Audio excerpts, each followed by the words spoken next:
Yeah, let's switch gears to Auto Club. Second time we're going to see the full 2019 aero package, if you will, the 550 horsepower tapered spacer, the ducts, the spoilers. And a lot of people coming out of the gate were circling Vegas as the race, but I kind of look to Auto Club being just kind of a wide open track anyways. It's really wide, 2 miles instead of 1.5 miles. I kind of had this one circled is the race that I needed to tune in to see what this thing was going to do. I think we have to be cautiously optimistic here, but man, I can't wait to get out there. Yeah, I think one of the tracks that has been kind of a proving ground for if we're trying out new packages and things like that has been Michigan, which, very similar, the same size, the layout is virtually the same. Auto Club's pavement is a little bit older, so I think we'll potentially see some fall off with that. I think one of the hardest things about this season has been trying to predict, this is how this race will be, that type of thing. Practice can kind of give you a hint.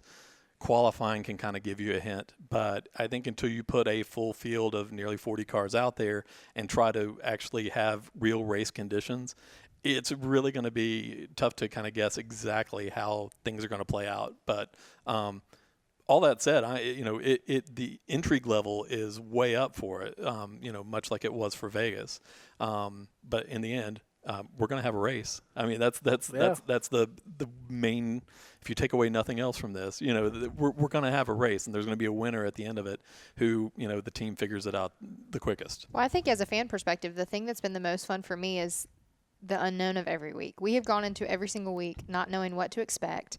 And every single track has been a little bit different. Or when we think we know, like Harvick's going to win ISM, it doesn't happen. He comes in ninth. Yeah. I think it'll be interesting to see if we can get a new winner at Auto Club. If one of these guys that we've talked about can finally break through for that win. I know we've seen Kyle Larson be strong there. We haven't really talked about him much. But he's finished first and second his last 2 races there. Martin Truex Jr. has been strong there. And could Kyle Busch get win number 200 there? There's a lot of storylines for a lot of guys that maybe haven't gotten to victory lane yet this year that could be strong this weekend. Well, we've had 4 weeks, 4 races, and there's been 4 different winners.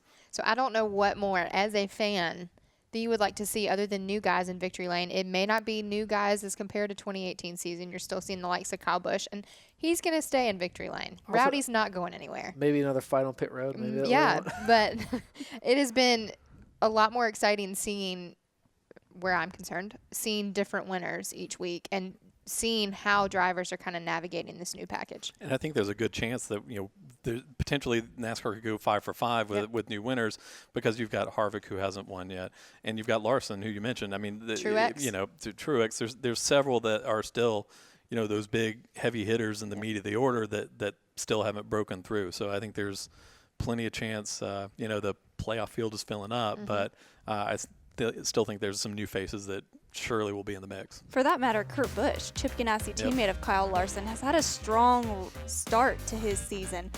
I don't know if he can get it done at Auto Club, but I think it's a matter of time before we see number 1 in victory lane. Eric Amarola, there's so many names you can name. Many names, can't pick them.